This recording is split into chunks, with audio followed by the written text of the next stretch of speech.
Fair use only. Welcome back to the Hidden Hand channel. Thank you for watching. This is going to be a mirror of Academy of Ideas, free minds for a free society. The conscious and intelligent manipulation of the organized habits and opinions of the masses is an important element in democratic society. Those who manipulate this unseen mechanism of society constitute an invisible government, which is the true ruling power of our country. We are governed, our minds are molded, our tastes formed, our ideas suggested, largely by men we have never heard of.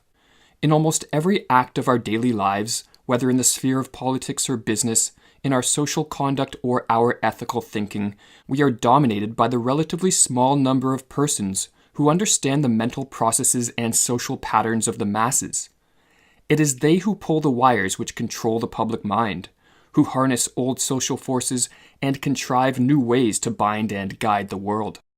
This passage was written by Edward Bernays, the nephew of Sigmund Freud and a pioneering mind behind advertising, modern propaganda, and the field of public relations. Bernays' influence was enormous. Relying heavily on the insights of his uncle, he developed highly successful manipulation techniques which are still used today, not only by companies to sell consumer products, but also by the powers that be to, in the words of Bernays, control and regiment the masses.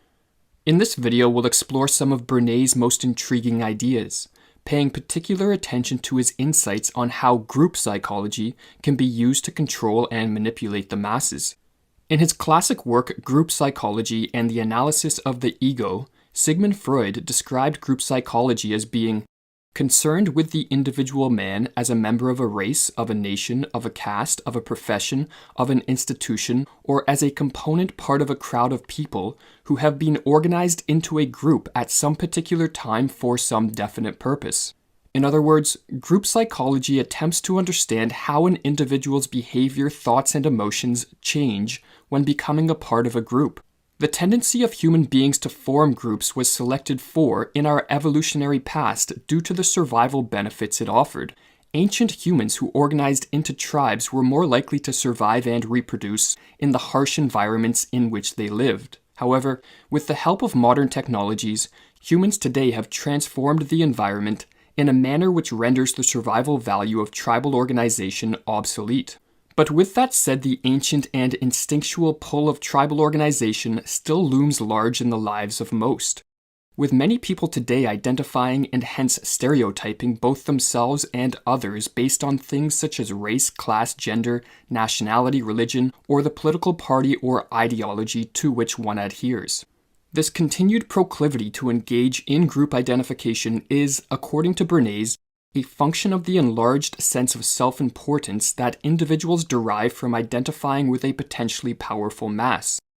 Just as the wolf pack is many times as strong as the combined strength of its individual members, so too the individual senses the potential power of the group, and it derives feelings of potency in identifying with it. Beginning in the late 19th century, a number of thinkers, most notably Freud and Gustave Le Bon, attempted to understand why people engage in group identification and how group identification affects one's mind and behavior.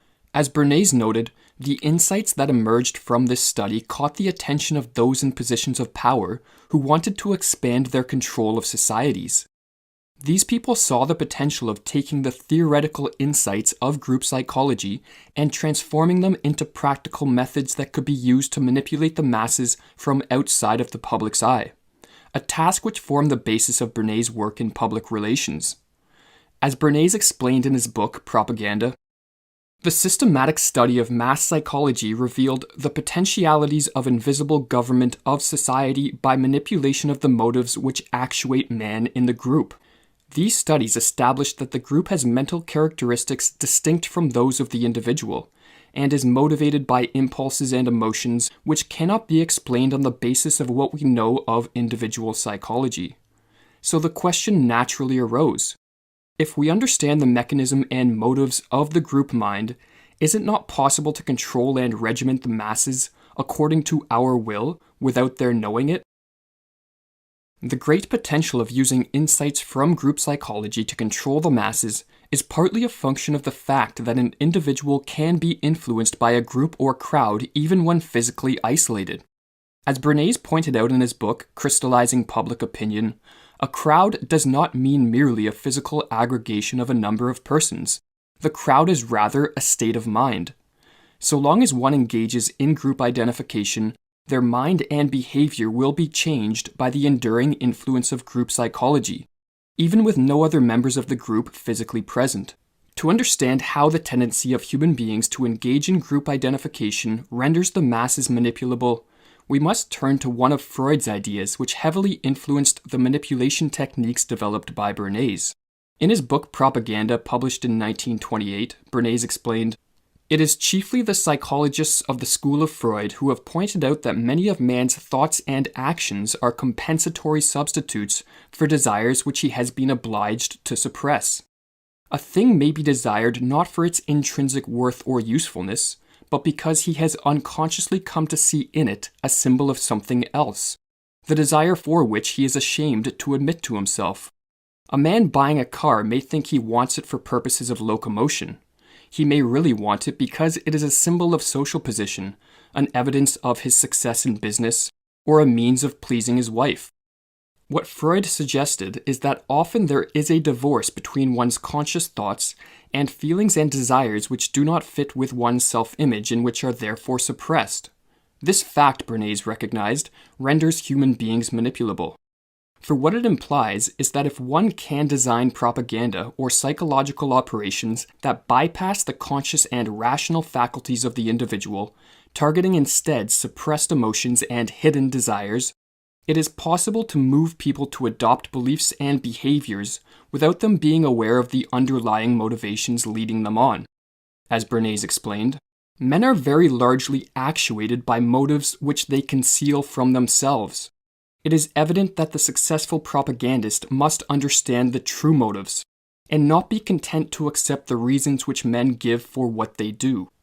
It is possible, although often difficult, for an individual to become aware of the underlying motives driving their beliefs and actions through honest and critical introspection. However, once one succumbs to the effects of group identification, such critical introspection becomes nearly impossible. A group is extraordinarily credulous and open to influence, wrote Freud. It has no critical faculty.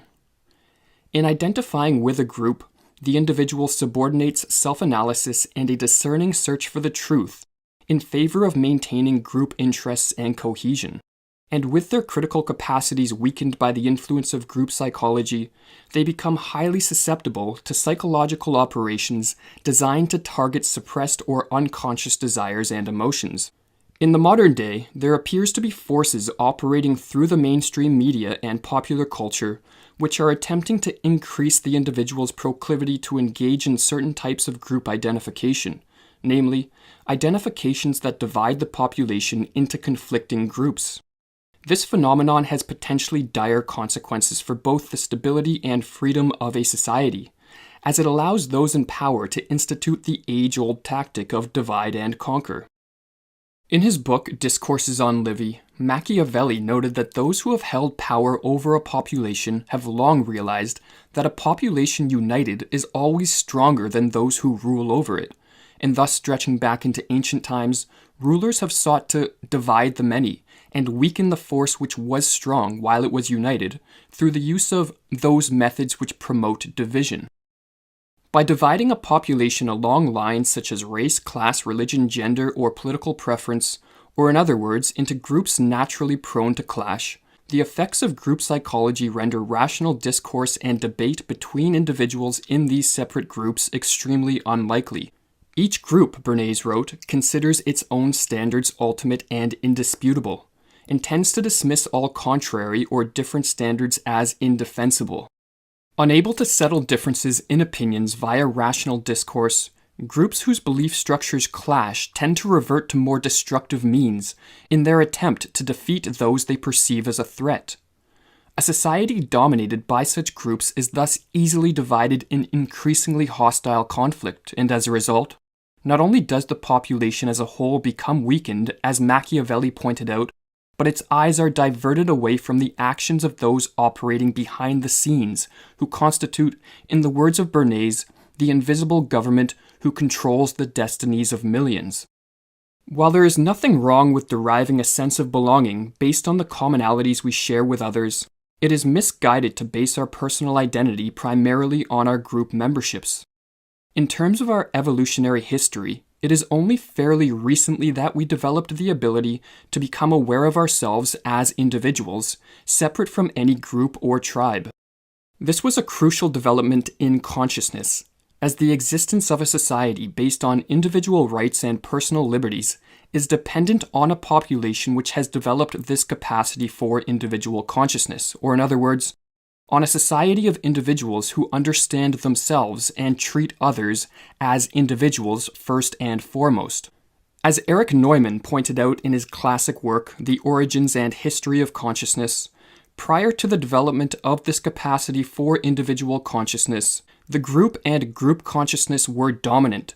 The individual was not an autonomous, individualized entity with a knowledge, morality, volition, and activity of its own. It functioned solely as a part of the group, and the group, with its superordinate power, was the only real subject. Seen in this light, the proclivity of individuals today to engage in group identification is not only a danger to the freedom and stability of a society, but it is also a regression of consciousness back to a more primitive psychological state, and therefore, from the standpoint of modernity, a pathological tendency that needs to be overcome. Or as Sigmund Freud put it, each individual has a share in numerous group minds, those of his race, of his class, of his creed, of his... I have come here to chew bubblegum and kick ass. And I'm all out of bubblegum.